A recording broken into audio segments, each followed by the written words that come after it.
এই জন্যই আমরা আদালতের দ্বারস্থ না হয়ে 18(1) এর ধারা অনুযায়ী প্রজ্ঞাপন জারি করে উচ্চপদস্থ কর্মকর্তা এবং সরকারের উপদেষ্টাদের সঙ্গে সিরিজ অফ আলোচনা চালিয়ে যাবে। তৎকালীন ফ্যাসিবাদী সরকার জামায়াত ইসলামী, ইসলামী ছাত্র শিবির এবং তার অঙ্গ সংগঠনগুলোকে রাজনৈতিক দল এবং সংগঠন হিসেবে নিষিদ্ধ করে সন্ত্রাস দমন আইনের 18(1) এর ধারা অনুযায়ী প্রজ্ঞাপন জারি করে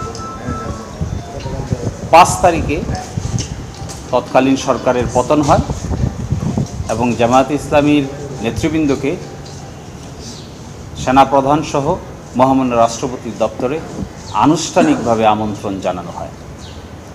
পরবর্তীতে উপদেষ্টা পরিষদ গঠন করার ক্ষেত্রেও জামায়াত ইসলামী গুরুত্বপূর্ণ তাৎপর্যপূর্ণ ভূমিকা পালন করে।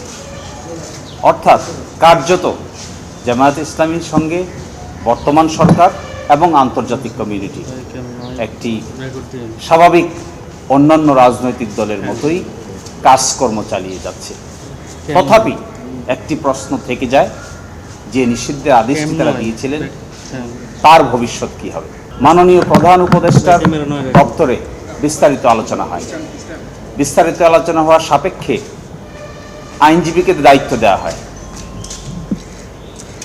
যেহেতু এখানে একটি আইনি বিষয় জড়িত আছে, জামাত নিযুক্ত আইনজীবীরা সংশ্লিষ্ট সরকারের দপ্তরসমূহে উচ্চপদস্থ কর্মকর্তা এবং সরকারের উপদেষ্টাদের সঙ্গে সিরিজ অফ আলোচনা চালিয়ে যাবে। এক পর্যায়ে কি আইনি পদক্ষেপ নিলে পরে এই জিনিসটি সলিউশন করা সম্ভব, এর অংশ হিসেবে আমাদের পক্ষ থেকে আমরা স্বরাষ্ট্র মন্ত্রণালয়ে কে রিকোয়েস্ট করা হয়।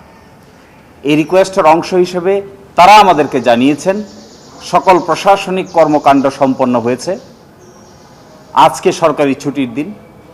তাদের দেওয়া তথ্য অনুযায়ী আমরা আশা করছি দ্রুততম সময়ের মধ্যে, এমনকি আগামীকালকের মধ্যেই এই নিষিদ্ধের আদেশটি প্রত্যাহার হবে বলে আমাদের তথ্য মতো কনফার্ম করেছেন।